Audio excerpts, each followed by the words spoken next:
911, what's your emergency? 911, what's your emergency? Be advised, Car 4 has control of the pursuit. Proceed with caution.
Good evening, everyone. How are you tonight?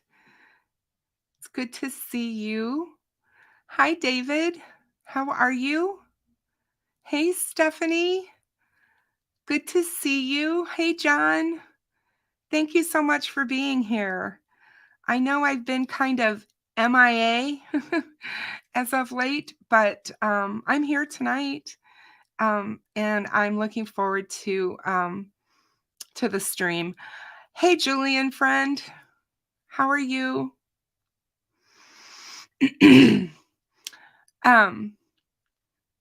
So yeah, hey Beach Fairy. Oh, how are you? I'm so glad you're with us.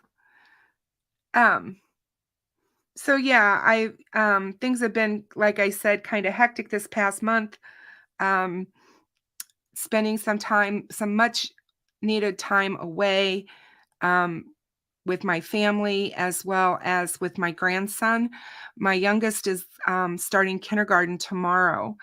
And so I really wanted to spend some real quality time with him, and not really have to concentrate on the channel, because I do spend a lot of time researching, a lot of time just doing all kinds of things with the cases on my channel, and it really takes a lot of time away from my family. So I just wanted to kind of give back to them a bit. And I do apologize to all my subscribers and members who have missed me. I did get some emails from you guys questioning if I was really okay, if there was anything going on, and I just want everybody to know that I'm fine. There's no drama. There's nothing going on. It was just totally me wanting to spend time away with my family and spend time with him. So I do believe that it is really good for channels and creators to take breaks because um, with especially in our genre with what we cover, it can be so heavy at times that it's not a bad thing. So I really encourage um, people to do that. Beach Fairy, I'm really, really sorry that you're struggling with your health. It's really difficult when that's happening. I went through it last fall, so I know that feeling. Um, so it's it's daunting when you're struggling and you're not healthy or you're having issues with your health. So I really hope that things turn around for you, Beach Fairy. I hope it's nothing super serious. So, but I'm glad that you're here with us. Um, and it's just like I mean, this week has been emotional. Um, Elizabeth Collins' birthday was yesterday, and um, I'm just, seeing Ruckus's video that Drew at the crime scene and dropping his rose in the water, and then the one he put out where he was where Drew was actually talking to Elizabeth. It's just gut wrenching to see what these families go through that have lost these children. And as you guys know, me being a mom who has lost a child, sometimes it just hits really home. So I sometimes just need to step away. So anyway, with that being said, I'm here and I'm doing well. Tonight we're going to talk about the Kegan Kline sentencing again. There was a interview put out yesterday, I believe, by the Murder Sheet. And so I really want to talk about that. And we'll get into that. And then, hey, Tech Death, how are you, my dear? So good to see you and have you here with us. And we're going to talk about the Bryan Kohberger case and the Idaho 4 murders and what's been going on up there. There's a lot going on in Idaho. And so I want to talk about that tonight as well.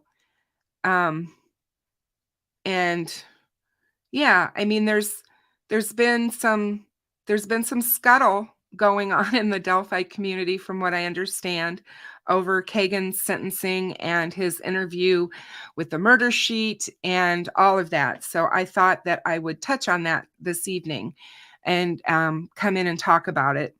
I did listen to the full interview with him. I don't, as you guys well know, I don't like listening to them, and I try not to. Most of the time I get everything from one of my close friends who does listen to them and relays to me what's going on. If something is truly important that I need to hear, then they'll tell me. Um, uh, oh, Tech Death, I'm so glad that you are. We all need you to be here with us and still kicking and trying to find your way. I know it's not easy with what you've been going through, but we all love you, and we're here to support you always. So yeah, everybody has their unique struggles. Everybody has their unique things that are going on in their lives, and sometimes it's nice to take a break and get away from things. Sometimes you can't. One of the things with these families that have lost these children to these god-awful crimes, and people who are missing loved ones who don't know what happened to them, they're just out there missing. Um, it's never over for them, and it's just like Beach Fairy said, it doesn't fade. It doesn't go away. It's always right there when they wake up in the morning, when they go to sleep at night. It's just there. And even when they get resolution, it's still there. And I constantly am thinking about Galen and the girls and the fact that we don't have justice for Flora. And everybody still keeps talking about Delphi.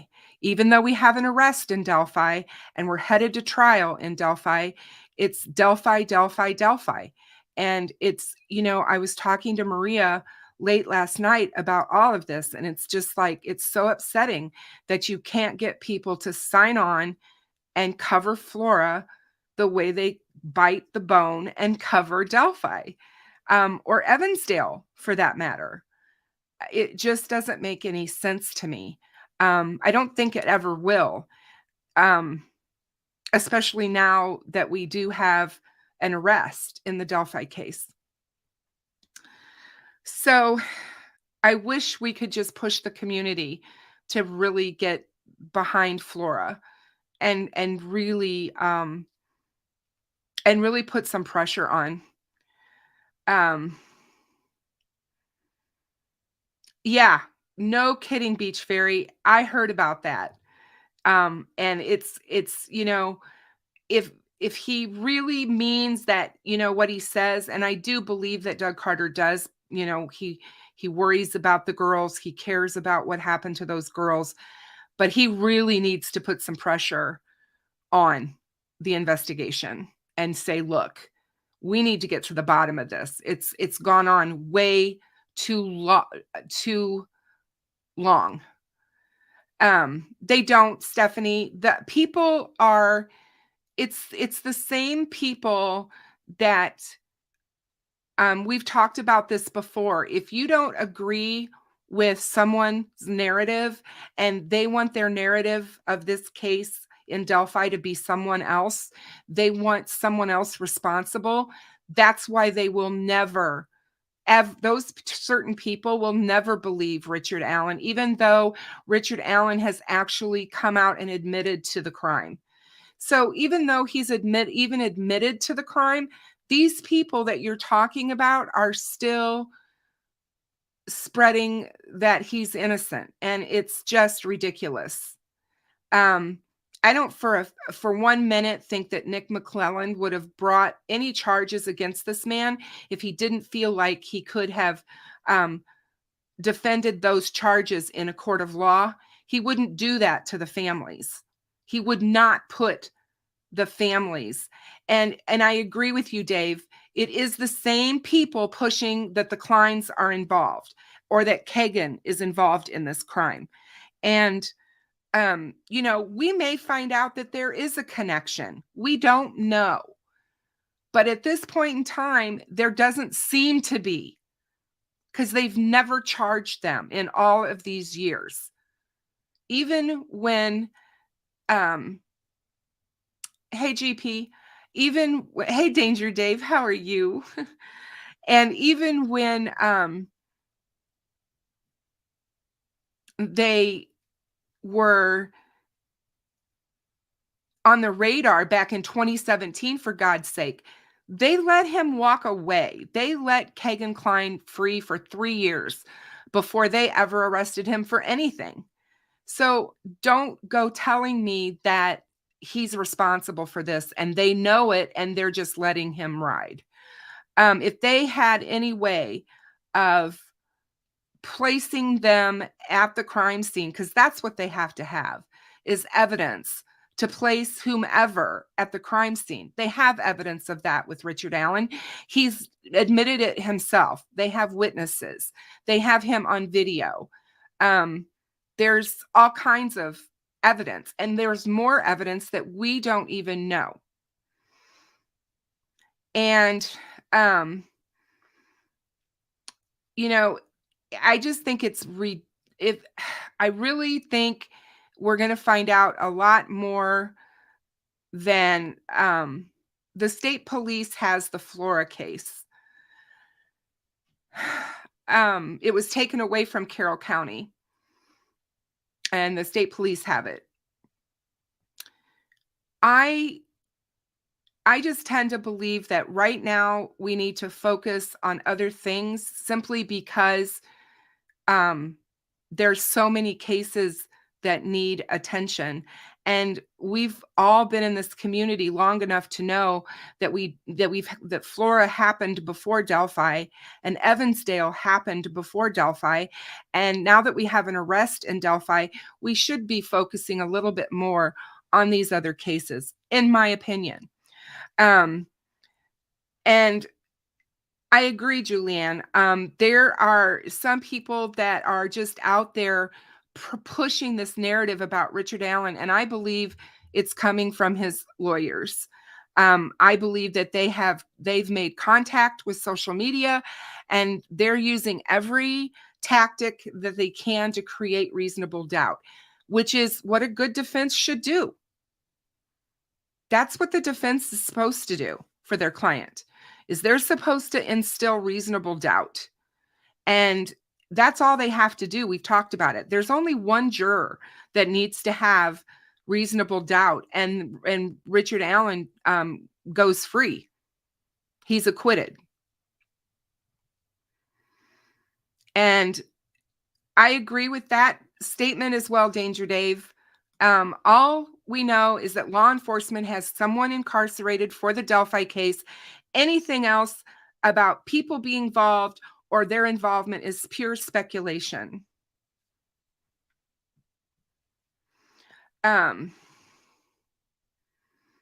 it's just like, and that's wonderful, Beach Fairy, because 100% cold cases unsolved and unidentified are the ones she spends the most time on, checking up on solved cases, keeping updated, spending most of her time researching the ones with no answers. Bravo, and thank you for doing that. And, this logic about the corruption, do you realize how deep and how many people would have to be involved in said corruption? It makes no sense. Absolutely none. I believe if they come out and at trial and say they have DNA evidence that places Richard at the crime scene, these same people will still sit there and say it's not true. These are the people who say 9/11 didn't happen, that the government was behind it. These are the same people that was camping down in Texas waiting for JFK Jr. to come back to life. These are the conspiracy theorists that are out there that believe this crap. And I'm sorry, I'm done. I'm done trying to remain politically correct and not talk about it. It just ticks me off because it's not what they should be doing. It's just not. It doesn't help the girls' case. It doesn't help justice for Abby and for Libby. Now, is it possible that, same people who push little girls back into the Rio Grande? You got that right. You got that right, sir, for sure. And I agree with this. Dave, I so agree with you on this. In my opinion as well, the timeline is so tight, absolutely so tight. It's almost impossible for anyone else to be there because they were not seen by anyone, coming or going. I just don't buy it. Sorry. Especially two individuals who don't even live within shouting distance of Delphi. Somebody would have seen something.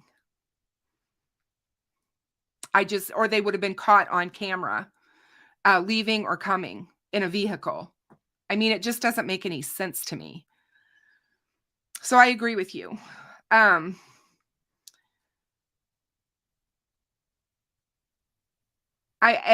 do too, Stephanie. That case has me fired up all the time. I'm constantly thinking about them. I'm constantly thinking about Galen and what we need to do to try to light a fire. I've actually started to become friends with Barbara McDonald on on Twitter, and I'm going to start talking to her and see if I can get her to jump into Flora, and possibly if we could get somebody like a Barbara McDonald to cover Flora and to and really want to do something about it, similar to how they did with the Down the Hill podcast.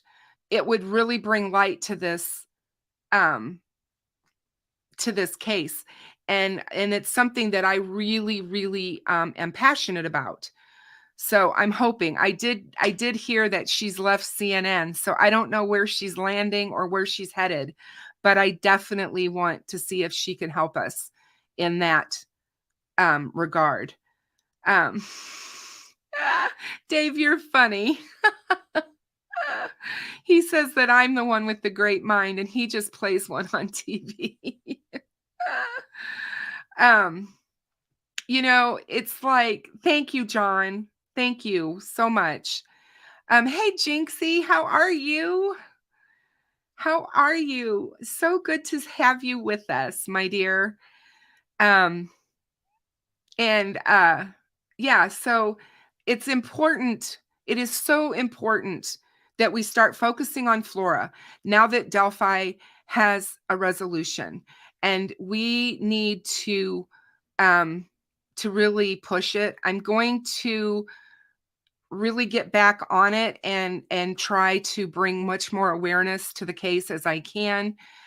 But it's just sad to me, like I said, that you have a community where 4 girls' lives were brutally snuffed out by an arson fire. Someone murdered them, and they stood around that night and watched that house burn, and nobody thought about going to that window and getting those girls out of that second floor. It's just beyond me. And there's some, you talk about corruption and accountability. Let's move away from Delphi and let's talk about Flora. I mean, if they want to talk about corruption and who may or may not have been doing the proper job that night, let's talk about Flora. And it's just mind-boggling to me.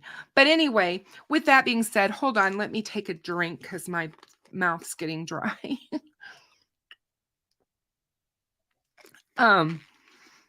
So Kegan Kline had this interview with the Murder Sheet. Yes, Jinx, justice for Kiara, Kiana, Cariel, and Kiani. It's like we need justice for those girls. We need it. We need it. I demand it. I want it. And if I want it this bad, I can only imagine how bad Galen wants it. I mean, what she goes through on a daily basis and her reminders of her sweet babies, it's so painful to think about. So Kegan had this interview with the Murder Sheet, and I listened to everything Kegan had to say. Now, for those of you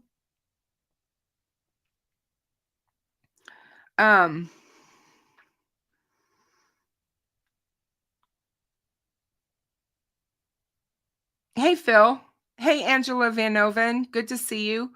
One of the things that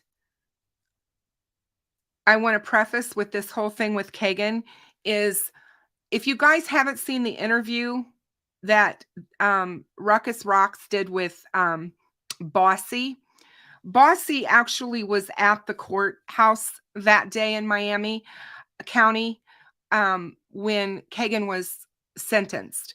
So she was there the whole day in court, long day, from way, way early in the morning until almost 7:00 at night. And so we don't know anything, Stephanie, because they won't talk about the case.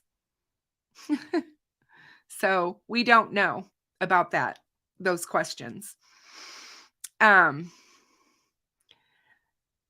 She is a beautiful woman, and she's very loved, and she's very She's very strong to be able to still keep going with everything that she's lost with no resolution. And I'm not saying that finding the culprit is going to erase everything for her, because God knows it won't.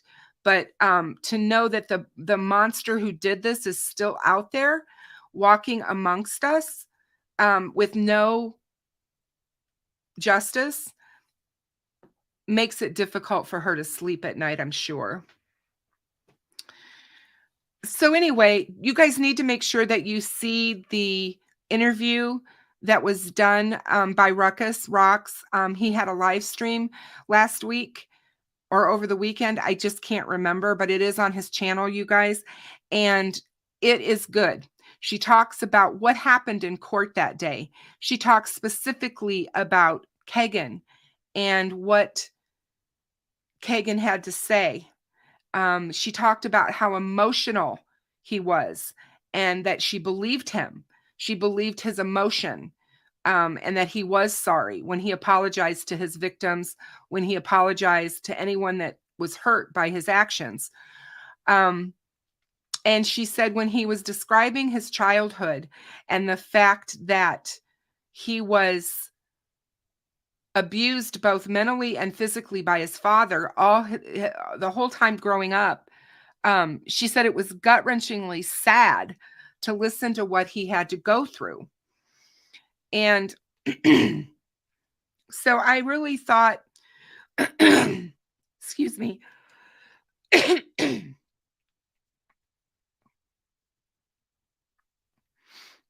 this person has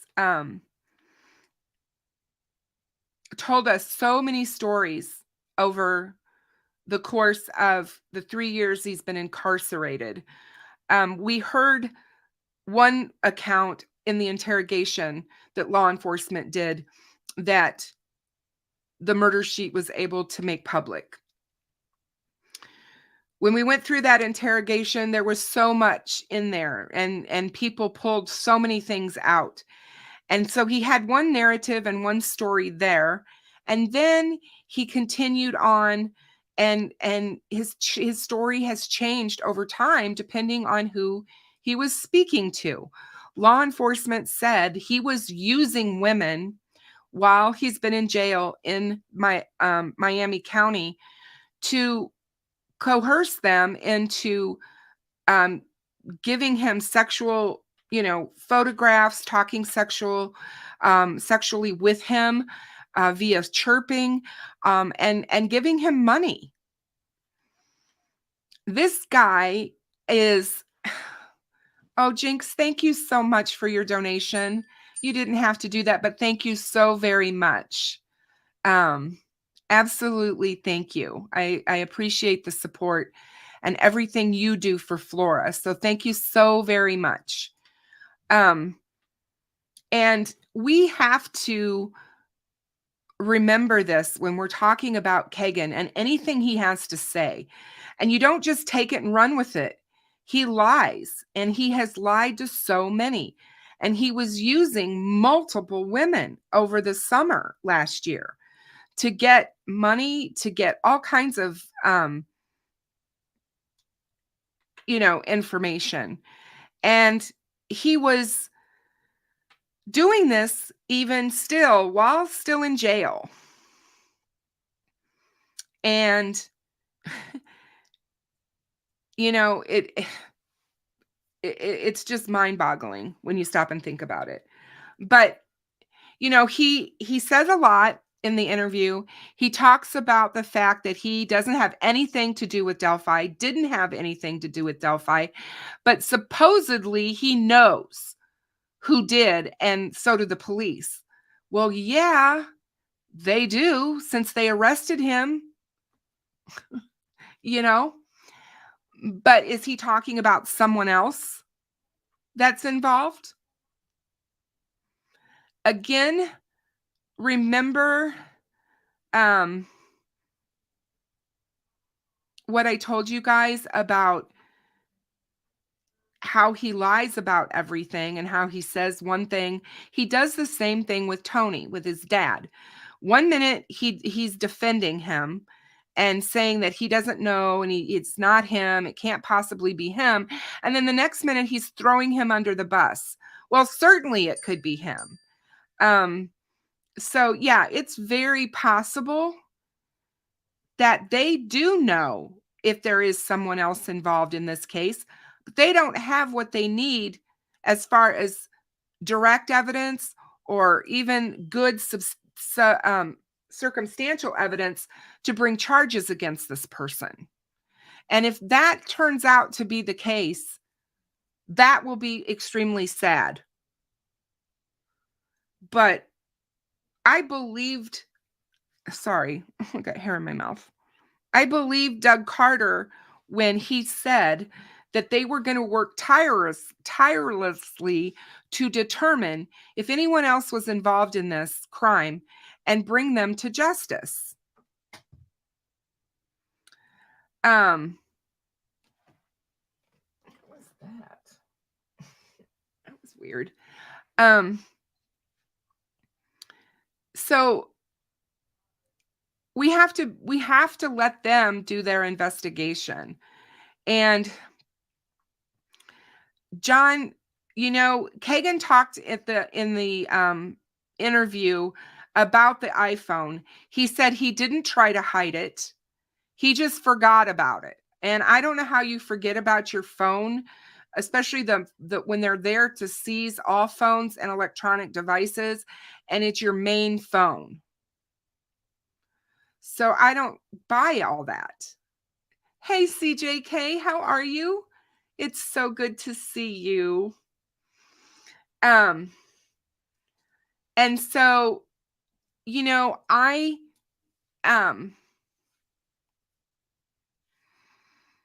don't know. Like I said, I just feel skeptical about almost everything the man says. I just am. I know for a fact of some of the things that he was saying to a certain person last summer. And that person was communicating with him, and it's not a person that's been made public. And some of us in the true crime genre here in Delphi, a couple of us, I think maybe three, possibly four, know who this person was that he was communicating with, and all the things that he told this person about Delphi and about all kinds of things. And none of it has come out to be true because the police have done nothing to move on it. And some of what was told, they would be able to corroborate. So yeah, I just,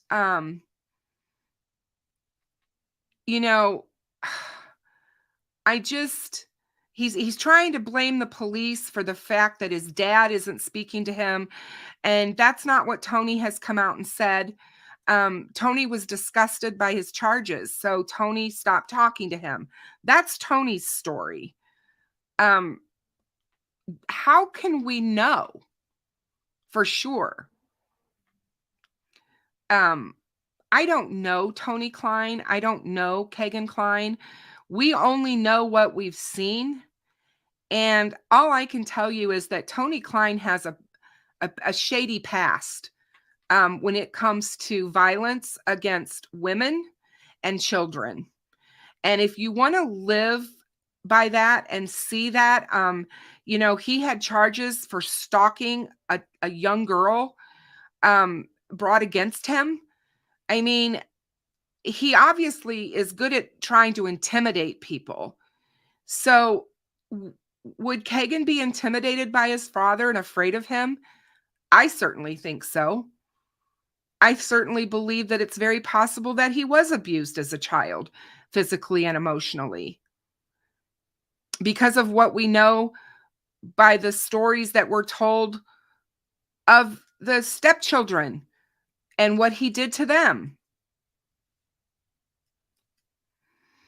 Again, just because it's a story doesn't make it true.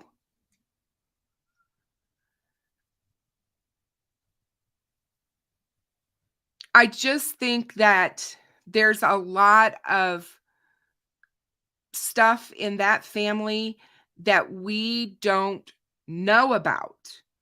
And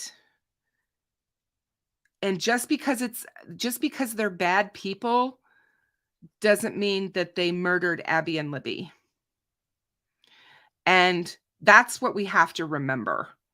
And no matter how much you want them to be the one, isn't going to make it so. And I've told you and talked to you guys over and over again about people who will die on a hill for their POIs. And that, they will die on that hill to defend that person is the person on the bridge. Bridge guy has been arrested. He's in jail. I have no doubts in my mind about that. And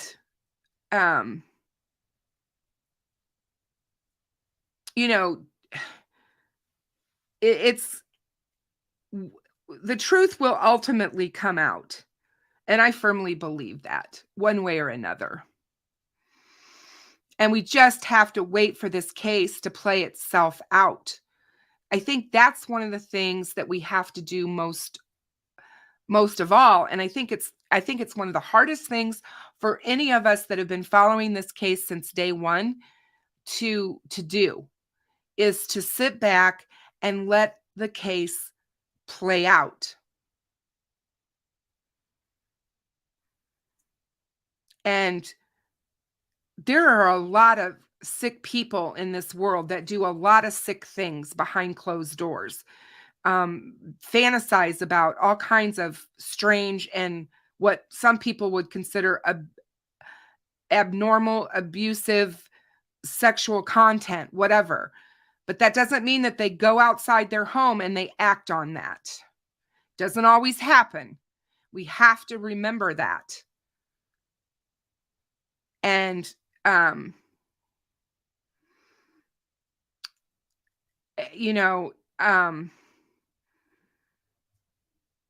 Tony Klein could be a horrible father. That doesn't make him a murderer. So, all of that being said, they're innocent until proven guilty. And the law is very clear. And, law enforcement has done nothing, not even made one iota of a move to charge either one of these men with this crime. And for the true crime drama channels in YouTube land and everywhere else, whether it be Reddit or Facebook or wherever, TikTok, trying to push the narrative is irresponsible I just think it's irresponsible. So, there's nothing wrong with speculating and having opinions and so forth. But when you're speculating on a case that has already had someone arrested for it, and you're speculating that the cops got it wrong and that this person is not guilty, and the person you think is, you can't even put there because you have no evidence of it, only thoughts and ideas and possibilities. That's not how this works. And I was talking to a really good friend of mine this past week who's a detective here locally where I live. And he's a really good friend. And I was talking to him about it. And he told me, he's like, some of these true crime sleuths that are online, he said, have lost their minds. He said they really have. He goes, it's like they're living vicariously through true crime fiction and TV and movies. And I can't, listening to somebody from law enforcement talk about that and talk about us in that way, really, really brings home what this is like at times in this community. Because like I said, I don't get it. I just don't. And I also told you guys that, it doesn't matter if I don't put, if I cover what other ever case or whatever, I always get mail telling me that, get back to talking about Delphi. You need to talk more about Delphi. And it's just like, I don't know what else I can say about Delphi.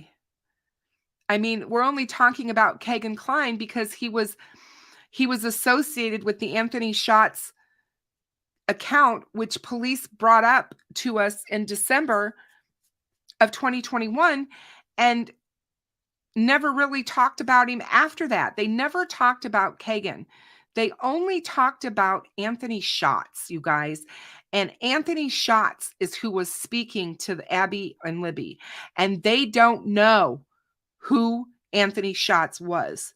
That's what I'm thinking. They can't prove who was using the profile to talk to her. And you can understand why. It's really difficult with, that's why it takes so long for some of these cases to get to. Oh, John, thank you so much, my dear. I appreciate you. Thank you. Thank you. Thank you. That's why it takes so long for these child abuse material cases to come to trial and because it takes forever for them to go through the data and get all that information off of these electronic devices. It's not an easy thing. And I feel for the law enforcement officers that work in that type of environment, and then they have to not only talk about all this, but then they have to look at the visual evidence that goes along with it. And it's just mind-boggling how difficult this has to be for them. I mean, they're fathers as well and mothers, and they have to go home to their families. And it's got to be just horrible.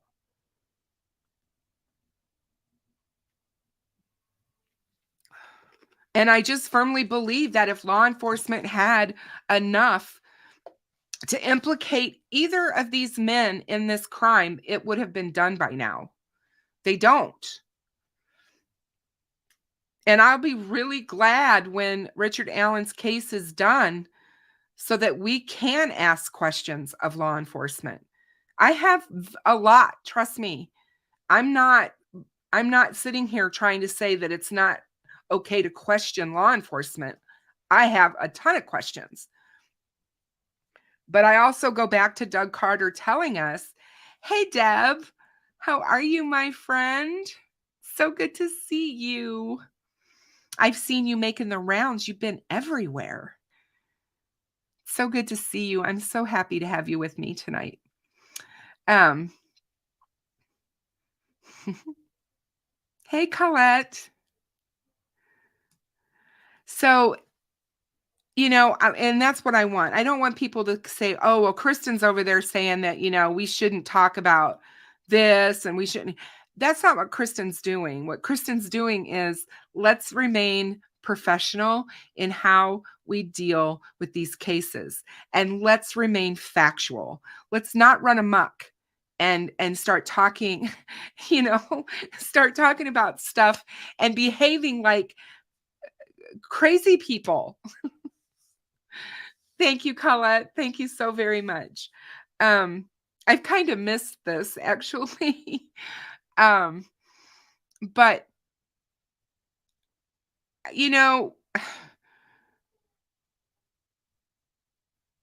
one way I'm one of those people that truly believe that the truth comes out eventually. And I'm not saying that somebody else may not have had access to the Anthony Shots profile that may have been part of the CSAM ring. It's very, very possible. But if Kegan knows who it is, that makes it really suspect. Was it somebody? Was it a friend? Was it an acquaintance? Was it somebody, that is very interesting to me. But again, is he saying this stuff so that he remains relevant and people continue to try to talk to him about it because they can pay him money to talk or put money on his books or whatever it is that he may be, trying to get?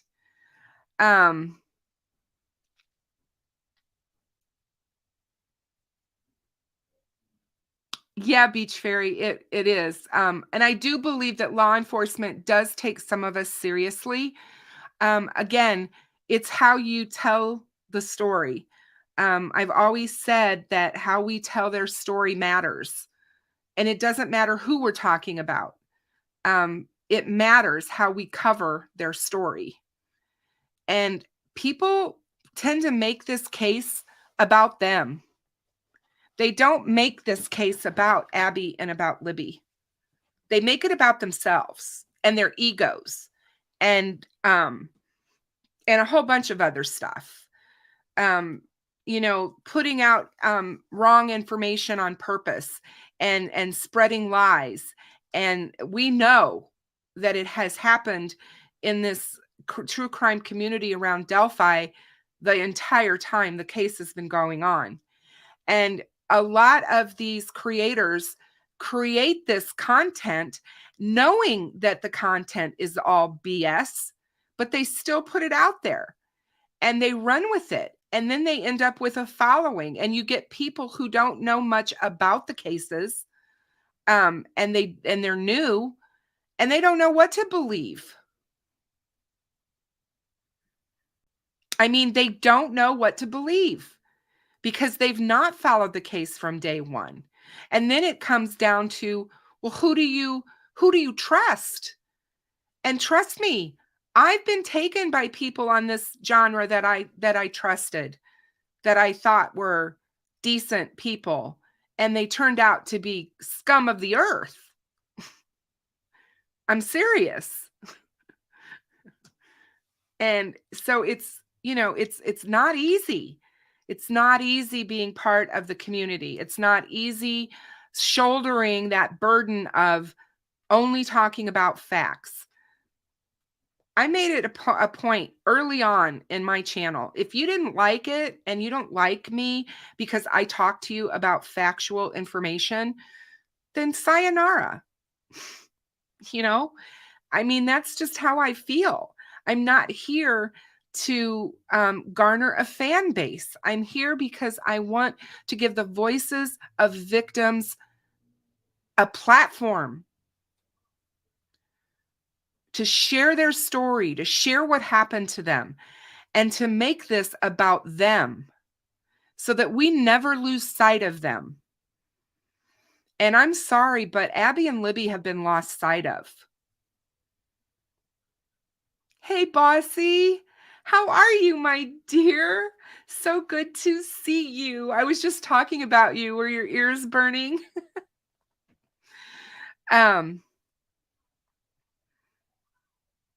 But it's so true. I want to see what happens. CJK, you said it so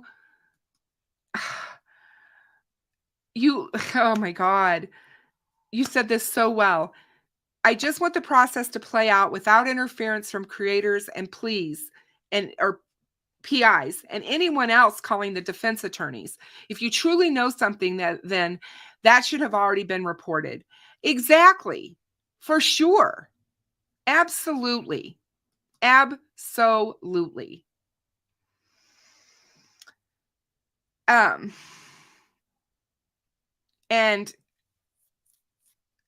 it's just mind-boggling to me. Yeah, Stephanie, right. Bridge Guy didn't have white hair and a white mustache. I'm sorry. But yeah. It's, again, Does Ron Logan make a good suspect? Of course he does. Of course he does. He lied. He lied. He asked for an alibi. He did all of those things. The girls were found on his property. He was known to get ticked off when people trespassed on his property. Is this hard for people to wrap their heads around? Yes. The police vetted him.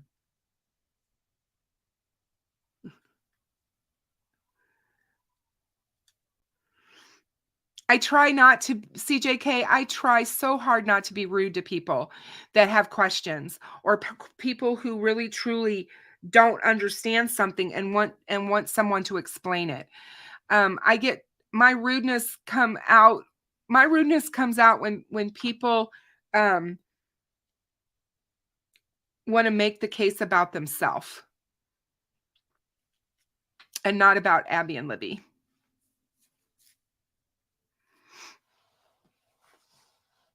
And that's what gets me.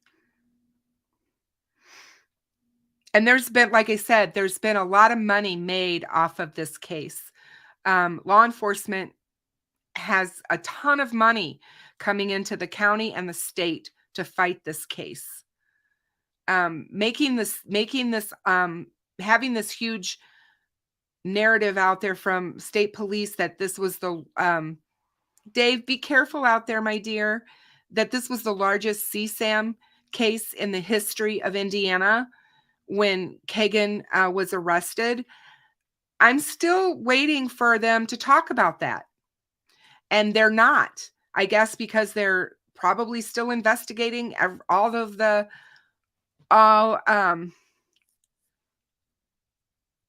investigating all of the players that are involved or intertwined in this. But for them to make that kind of a statement and then not really talk about this person was arrested because of Kegan and his stuff, it's just crazy. For definitely they have lost their way. Yep. And the bigger they get, the larger their fan base becomes and their subscribers. It's apparent to watch them and you can see it. So, but like I said, I didn't start this channel for that reason. I'm not here for those reasons. My heart was absolutely touched and exploded by Abby and Libby's being missing. And when I heard about it,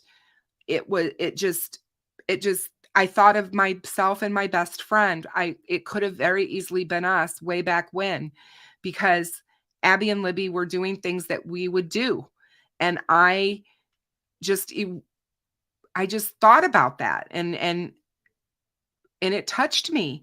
And then when they found them and we found out what happened to them, I was so distraught over it. I had to follow it. I had to figure out what was going on.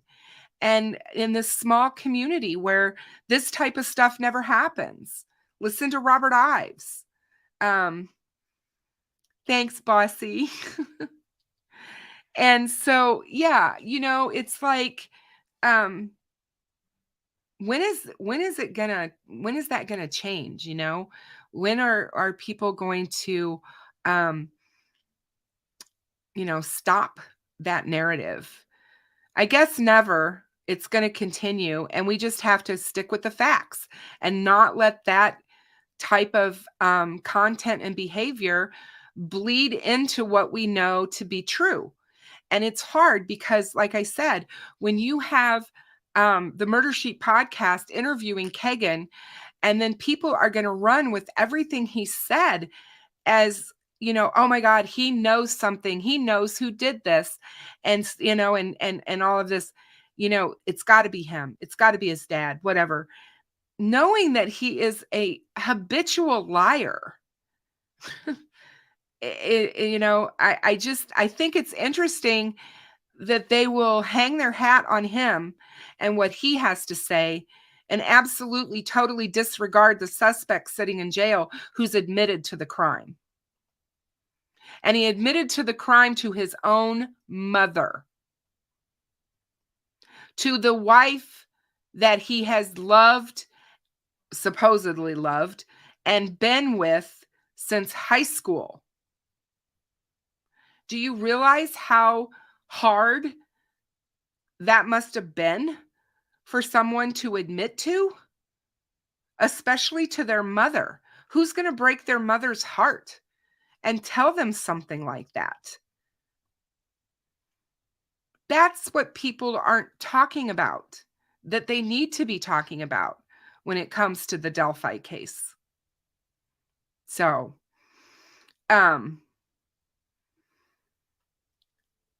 I just, oh Lord. Oh, wow. Yeah. Well, I don't know which YouTuber said that, but man, that's a stretch. That is a stretch. So yeah, just we're just keeping it real here, you guys. And like I said, I did listen to him. I am open to anything when it comes to someone else being involved. Right now, my basic mindset is this was a lone wolf, and Richard Allen is him. Why it was said that there might be others involved, I don't know. And I think it's going to come back to bite the prosecution if the defense wants to use that. And I believe they will. And that's one of the things that really bothers me when it comes down to some of the things that they have, the hurdles that they have to jump over in this case. I said it the other night, I believe, and I've been thinking it for a long time, and I've told you guys this before, but no case out there is a slam dunk, you guys. Even when you have all the evidence and DNA evidence against your client, and you've got all of this, and you've got motive, and you've got all of this, you don't have a slam dunk. All you have to do is look at the O.J. Simpson case. The prosecution thought that they had a slam dunk in that case, and he walked away. He was acquitted.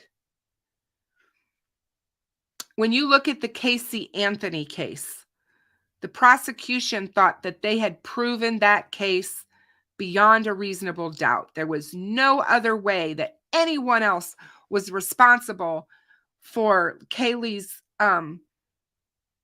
murder except for her mother, who didn't report her missing for over a month. And even though people thought she was a horrific mother, they acquitted her because they thought there was reasonable doubt. Reasonable doubt only has to convince one juror. And a lot of these, Stephanie, these guys never admit to why they did it or whatever. They just don't. They don't want to talk about that. Now, I've heard regarding the Long Island serial killer case, they're saying that he's a sexual sadist, and the same type of killer that BTK was. So BTK says that, he's I think, how did he put it? He was a replica of him or something. He's come out and said about Rex Heuermann. But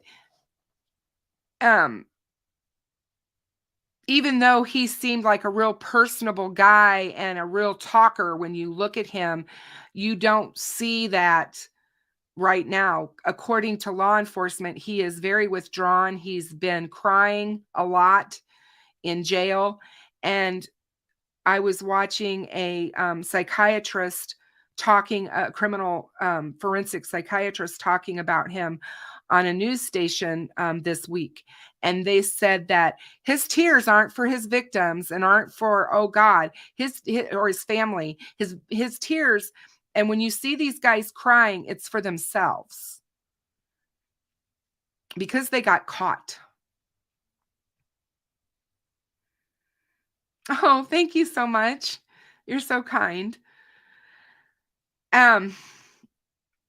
So, and I agree with you, CJK. If Richard Allen doesn't end up being found guilty, I don't see anyone else being charged with this crime because they haven't charged them yet.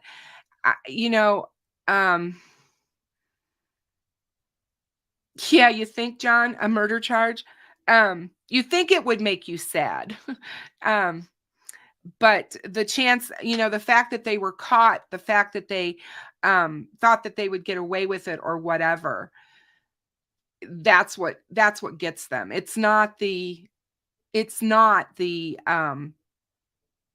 feeling of emotion that we think their tears might be saying. Because you got to remember, these are sociopaths and psychopaths that we're talking about. They don't have the same kind of emotion that we have. And that's hard to understand. And the reason that you can't understand it is because it's not the norm. So Bryan Kohberger, guys, we're going to move to Idaho right now, but Bryan Kohberger, did you guys hear his defense went to court, went before the judge and gave a motion. They want the indictment against him dismissed, and they want it dismissed on the grounds that he was somewhere else. And it's interesting because that would have all come out in the interrogation of him before they arrested him, I would have thought, or after. And I will tell you this. I told you guys this, I think, the other night, but I saw a defense attorney out of New York who was talking about the Bryan Kohberger case.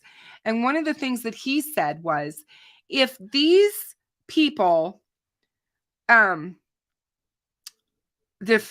defense team, if these people are going to go with a defense of an alibi, he said that is the number one thing that no defense attorney wants to do. Never wants to do.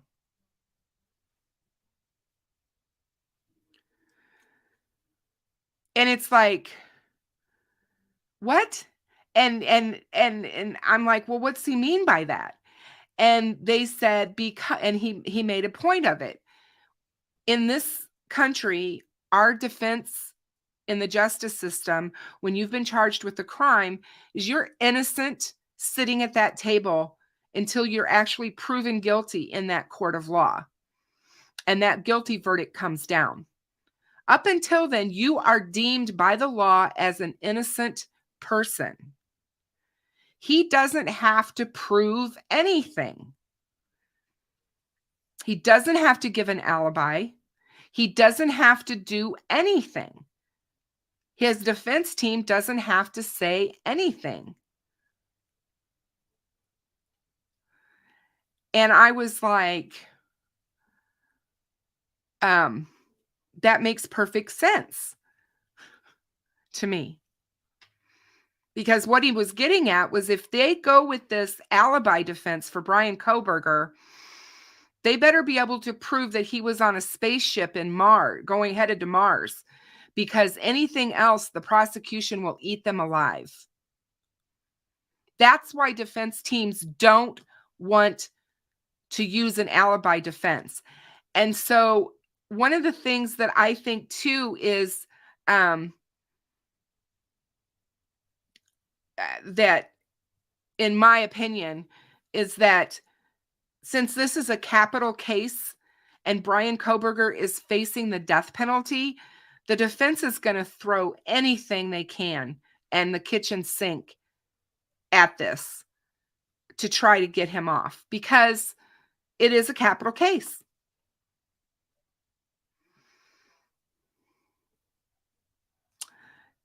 Yes, DJK, trust me. I try to just listen to the news. I don't listen to the content creators on it. I listen to the news on it, and I read the news on it and see if anything new or any new court filings have come out. And I don't just jump at every court filing because not every court filing is important. Motions are going to happen. You're going to have so many motions in a court case where, especially with a murder trial, it's incredible.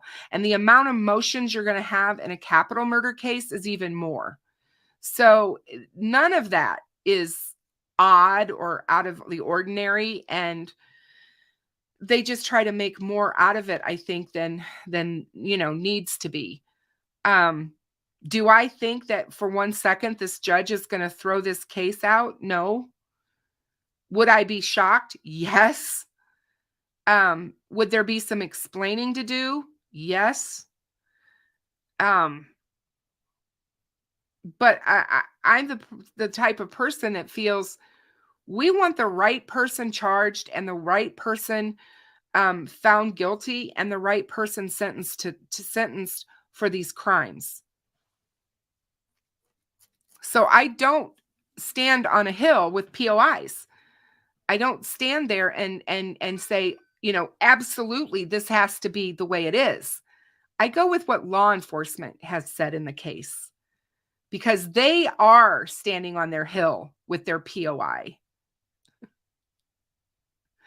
And in both Delphi and Idaho, the police have spoken. The police have spoken. Dave, we need to have a Flora year, not a month. We need a year. We need people to just keep talking about it and not just cover it 1 week out of the month or 1 month out of the year. It needs to be covered. Just like all the questions and all the crazy. I mean, let's have some speculation on Flora that doesn't involve throwing Galen under the bus. So I'm all for anything for Flora. Like I said, I want Flora to be talked about. I want Flora to be a focus in this community. And like I said, I'm working diligently to try to see that happens. I'm hoping that Barbara McDonald can help us to get Flora's story out there, or at least maybe push us in the right direction. I would love to be able to find a person who's trying to do a documentary, who's got, funds to do a documentary and do one on Flora and on that case. Because that's what we need. We need someone who will bring it to the national attention. It's out there locally, but it's not national. And we need that. It needs to go national. It needs to go viral. And the only way it's going to happen is to get it into the news media, to actually get the national news media to pick it up and talk about the story and to talk about what happened to those 4 little girls that night. And to show the footage, the dash cam footage of the officers and, what happened and what transpired that night. And we need more talk about those facts. And I'm all for calling out law enforcement and first responders in that case because they need to be. There's so many questions and they need to be asked exactly what the heck went on that night and why so many people stood around and watched that house burn and didn't go to that window and try to get those girls out through that window. It doesn't make any sense. They knew right where they were. And all they had to do was go to the side of the house to that window. And these are supposed to be first responders, and professionals. It makes no sense, you guys. And those are the hard questions. And those are the hard questions that people are afraid to ask. And I don't know why. Last year when I was covering Flora hot and heavy early in the spring and in the summer on my channel, I had so many people coming into my chat and telling me to stop trying to play the race card and stop trying to talk about race because people in Flora aren't racist. Wow. Did they think that we're all brain dead? Because that's not true, first of all. And why would you not think that race had something to do with this when people are standing around and not doing what they should be doing? And that's helping for little children. And then it makes you wonder again, why did it happen in the first place? And what transpired here? So rather than just throwing the mom under the bus, we need to talk about the facts and what they went through. And Galen talks. If you haven't seen her interviews, she has spoken a lot in the last few months about the racism both her children and herself experienced in that town. And every time I think about Flora, I think about that aspect of who didn't want them there and what was the reason and why was the house in such disarray. What does this say about this landlord and his partner and all this stuff that needed fixing in this house? He knew that a single mom with 4 little girls were living there. And he knew that the back door didn't lock and wasn't secured. He knew a lot of things. Hey, Daisy, how are you? So good to see you. Long time no see. I have, if you guys want to know, I contacted Jim Irsay from the Indianapolis Colts almost 5 or 6 different times. I tweeted to him numerous times last year to try to get him involved in Flora the way that he got involved with Delphi. He gave such a huge amount of a reward for Delphi. I wanted him to match that and give it to Flora. Do you think that I've heard anything back or that anybody from the Colts organization contacted me? No. What does that tell you? As I have said and spoken on this case so many times, there is a reason why the 2 cases that are less than 8 miles apart are treated so differently. So differently. There's a reason. And I'm not afraid to talk about those reasons and what those reasons may be and why we still don't have a resolution in that case. We know that arsons typically are very difficult to prove, but they have evidence in this case and they have a lot of information. And for them to just sit on their laurels and, go year to year and never talk about this case. No press conferences, nothing to remember the girls, to remember their story. Last year, we had a huge push on social media on the Flora case. And we were able to get one of the local Indianapolis stations to come to Flora and cover it again. That took a lot. We were pushing for that, and we got that to happen. But it shouldn't stop there. We need more. We so need more. And I know that Ruckus and True Crime Web, Steve, stopped in Flora a couple of weeks ago, and that they both have all intention of getting involved. Yes, David Gray, I am aware. And so, yeah, he was, they both have every intention of getting involved in Flora. I'm hoping to have them both on soon for a Flora show.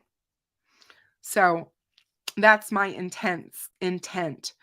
I want to have Ruckus and Steve on so that we can talk about Flora. And I know that Steve is just inundated right now. He's got a couple of different yeah, CJK, I haven't. I didn't even think about John Cougar Mellencamp. I should try that. I will definitely do that to see if I can get anybody else on board that would be willing to donate to the reward fund, because that's a problem. There's not a huge reward fund, and in this case, and I think if somebody made a big donation, it would help to get it out there in a national spotlight. And that's what this case needs. It really, really does. So I'm hopeful for that. But thank you so much, CJK, for bringing that up, because I definitely will be doing that. Thanks, Deb. Pacers is a good idea too. A lot of time. Hey, Lisa, how are you, my dear? A lot of times they're not gonna contact you back on tips. Just so you guys know, they're too busy when they get tips to do that.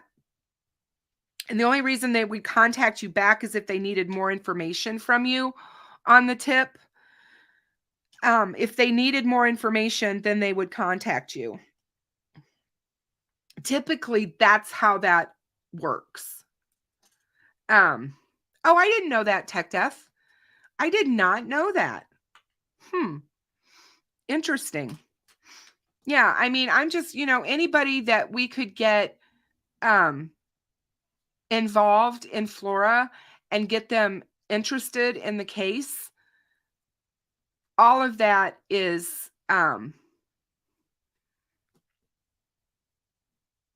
important to, to be able to do that. So, yeah. Cool. So,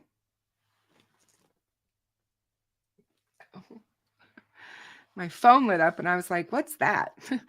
It was just a message from GonZo, our good old friend GonZo. So,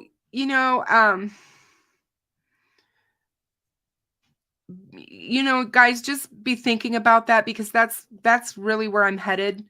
Next is, I'm just really going to start covering Flora more, I think, and Evansdale. I really want to cover harder Elizabeth and Lyric's case as well. And I just want us, it's so interesting to think about how many people have compared Evansdale to Delphi, and how much people thought that there was a connection between the two cases because of the dates being switched around and so many other reasons. The girls were both, the 4 girls were found in remote areas by a stream or a creek. And the same thing, there's just there is a lot of similarities. We don't know what happened to Elizabeth and Lyric. We don't know anything. The police in that case have been so tight-lipped, so tight-lipped. And we know very little. And even Drew will tell you that he knows very little. The police won't talk about what they know. And I believe that Elizabeth and Lyric's case can be solved. And I believe that he's living right there with them. I believe he's among them. Part of me believes that this is a person that knew the girls in some fashion. Part of me believes that. Whether I'm right or not, I have no way of knowing, but it's just a feeling that I have. And yeah, I mean, the fires in Carroll County Beach Ferry are unbelievable. Unsolved crimes uncovered. We covered those last summer, all of that, huge, talking about all the fires in Carroll County and the surrounding counties around Carroll. That whole region has a fire problem. And when you talk to the state fire marshal, and he even admits it to you that their state has a arson fire problem, yeah, you don't need more than that. So that wasn't with me, but it was with somebody else that was working on Flora. And that person was told that by the state fire marshal. Yeah, we know we have a problem. Hey, Louisa, how are you? Good to see you, my dear. Thanks for stopping in. And Dave, you're hilarious about Ruckus breaking anything. I don't know if you guys noticed. I saw that there was, the notifications don't work well anymore on YouTube as far as I'm concerned. But I did make a post today on my community page about Ruckus. I happened to come across a video that he posted on his channel 5 months ago. If you guys didn't know that Ruckus is in a band and Ruckus can sing and dance, OMG. You guys need to watch it. I was going to play it tonight, but I didn't have time to ask him if it was okay. And I didn't want to do it without his approval. But I mean, I put it on my channel and go out on my community page, you guys, if you haven't seen it, and watch it. It will really make you smile and really make you realize how talented he is. Not only is he hilariously funny, not only is he kind-hearted, yeah, Julianne, that I know Pat McAfee did. I will try that. I will try and see if I can get a hold of Pat McAfee. And I was like, well,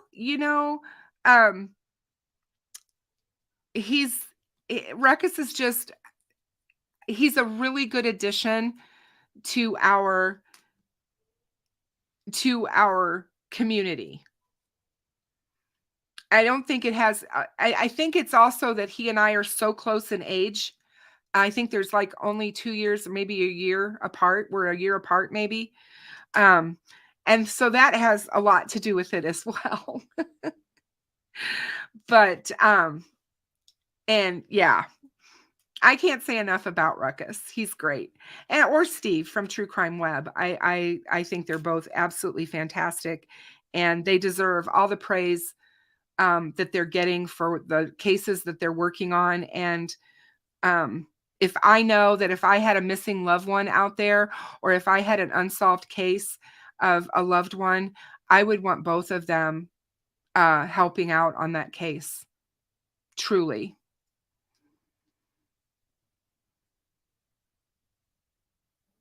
Yeah, it's Elisa, it's very rare to have, if you look at the CDC, yeah, he is most definitely on another level when it comes to music. Tech Death is so talented, and I've said it before, I could listen to him play all day and all night. He I never get tired of listening to anything that he's sent me to listen to, or anything that he posts on his channel. And I've seen stuff that I don't think everybody gets to see. But I just think, when he was in his band, I would have loved to have gone to watch him perform. And I hope, Tech Death, I know you're out there and I know you're listening. I just hope that you are able to get into a band again, maybe. I know that why and all of this stuff, but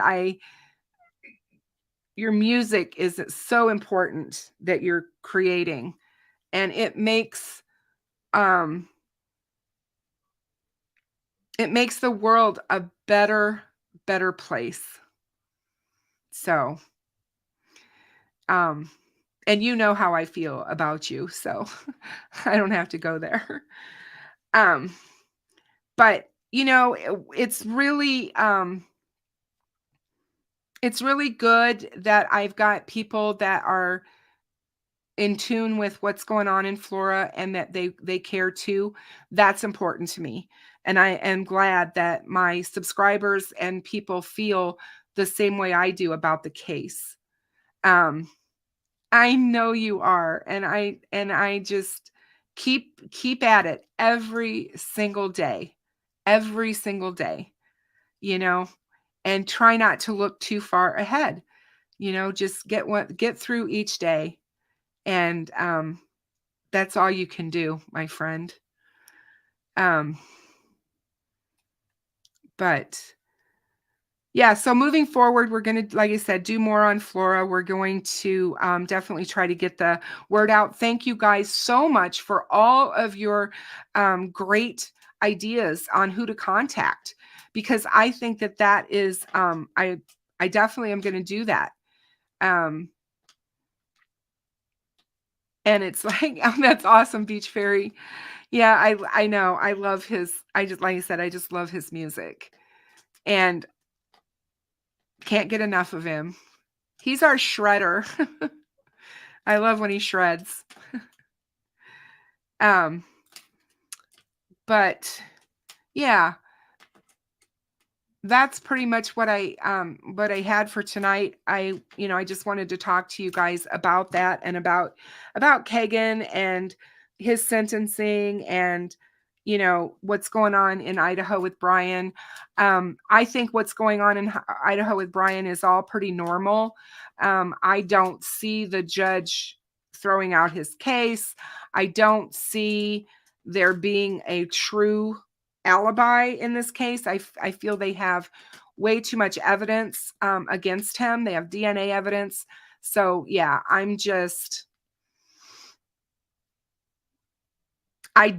will not be surprised if the trial doesn't happen on October the 2nd. I will say that. But that's a lot to prepare for a capital murder case. There's a lot going on there. So, but yeah, I love all the rockers that we have in this community. We have so many that play, and some of my good friends, like GonZo plays, Tech Death plays, Hoosier Cold Case plays. Ruckus. There are so many people that play, and I just think that is amazing, because they're all good. But so, yeah, guys, I've really gotten into my diamond painting. I told you guys that is my new,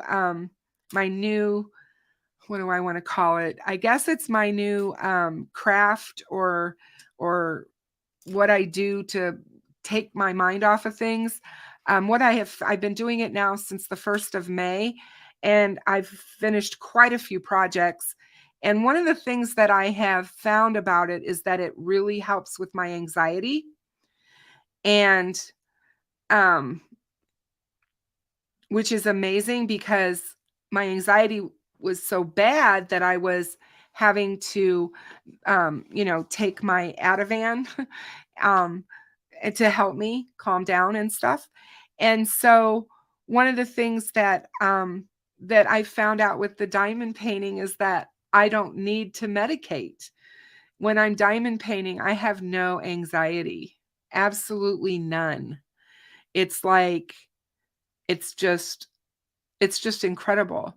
So when I'm not spending time with my family and and working on the channel and doing, stuff for my cases that I'm covering, you'll find me diamond painting and sometimes till late in the early wee hours of the morning.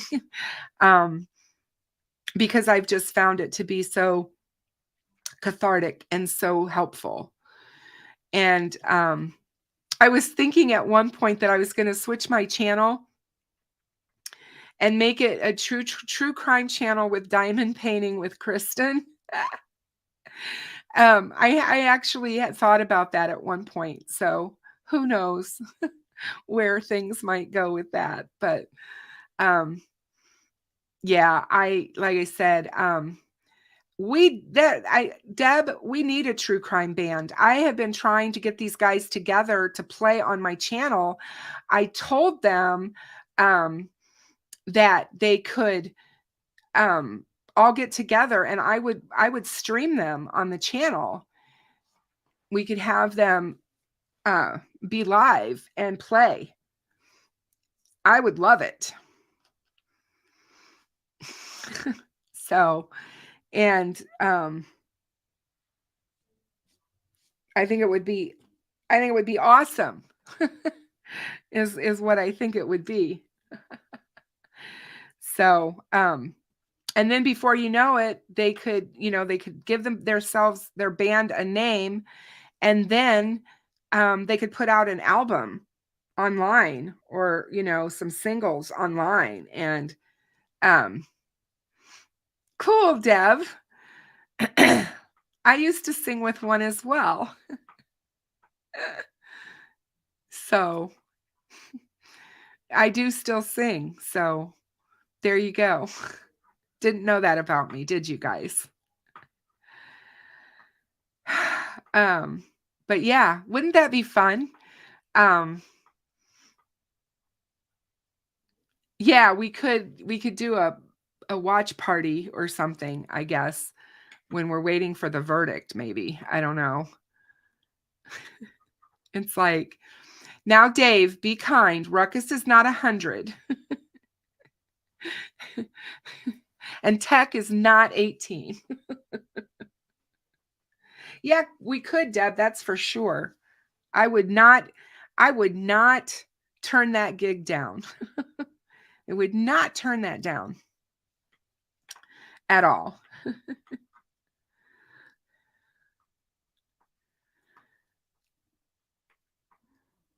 Oh my goodness. Daisy, that's funny.